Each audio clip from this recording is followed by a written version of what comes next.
All right, let's jump right in.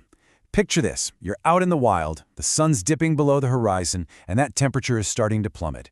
And just like that, your ability to make a fire is gone. Maybe your gear got soaked, maybe it's broken, who knows?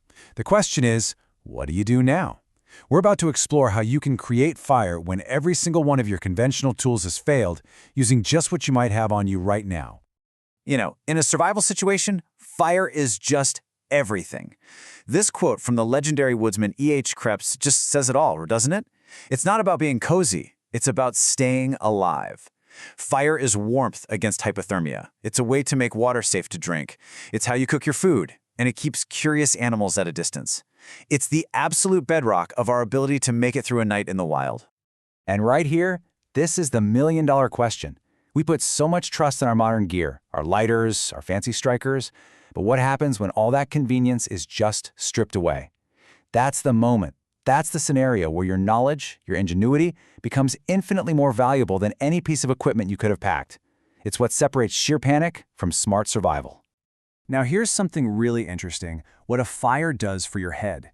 When you're facing that kind of fear and uncertainty, the simple act of building and tending to a fire gives you a focus. It gives you a mission.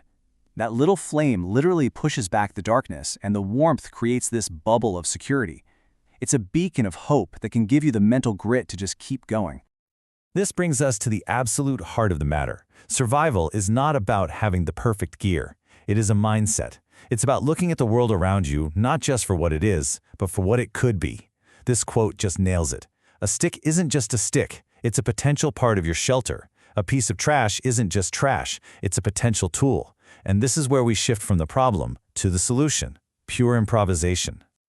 And this is where the real lesson kicks in. Yeah, your phone might be dead, that gum wrapper might seem like garbage, but if you have the right knowledge, these everyday things can transform into life-saving instruments. The most powerful, most reliable tool you will ever carry with you is your own calm, informed, and resourceful mind. So, when you're in a real jam, last-ditch fire starting really boils down to one of two basic principles. First, you've got electrical ignition, using a power source to create heat. And second, you have solar ignition, basically harnessing the raw power of the sun. Each one has its pros and cons depending on your situation, and we're going to break down both. First up, let's talk about using electricity. Now, this method is amazingly reliable, mostly because it doesn't care about the weather. As long as you have the two essential pieces, a power source and a conductor, you can generate heat, day or night, rain or shine. But hold on. Before we go any further, we have to talk about Tinder. Because you can create the hottest spark in the universe, but if that spark has nowhere to land, it's completely useless. Your Tinder bundle is the spark's first home. We're talking about stuff like cotton fibers from your clothes, super dry grass, or shredded up tree bark, all fluffed up into a big airy ball, just waiting to catch that first little bit of heat and glow into an ember. So how does it actually work? Well, it's a really simple physics lesson. When you connect a conductor across the two terminals of a battery, you complete a circuit. Now, if that conductor is super fine, like a single strand of steel wool, it just can't handle that rush of electricity. It resists the flow. And that resistance creates incredible heat, making it glow red hot, kind of like the filament in an old school light bulb. You just touch that glowing wire to your Tinder, and boom, you have an ember. And this is where that improvisation mindset really clicks into place. A power source? That could be the battery from your dead phone, or a 9-volt from some other piece of gear. And the conductor? Maybe the foil from a gum wrapper. The paper side will actually catch fire. Or a tiny piece of fine steel wool. All of a sudden, the random stuff in your pocket starts to look a whole lot different, doesn't it? All right, let's move on to our second principle, using the sun. This has to be the oldest, most elegant fire-starting method there is. It needs no batteries, no wires, just a clear sky and a clever way to focus the incredible energy that's constantly beaming down on our planet. The whole idea is just beautiful in its simplicity. Sunlight is energy, right? But it's spread out all over the place. Solar ignition is just the art of gathering up all that spread out energy and focusing it down into one single, tiny point until that spot gets so intensely hot that it forces your Tinder to combust. The classic tool for this, of course, is a convex lens. You might find one in a magnifying glass, a pair of binoculars, a camera lens, or maybe even your reading glasses.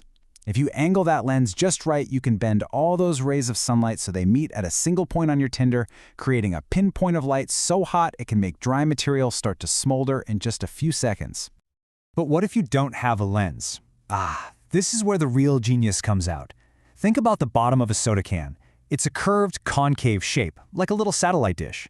If you can polish it up to a mirror shine, and you can do this with something like a piece of chocolate or even toothpaste as a superfine abrasive, it becomes a parabolic reflector. It will gather sunlight and focus it onto a point, just like a lens, creating enough heat to light your tinder. It's the perfect example of turning a piece of trash into a life-saving tool.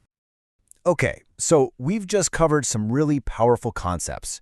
But with powerful knowledge comes a huge responsibility. It is absolutely essential that we pause here and talk about the dangers, because these are not party tricks.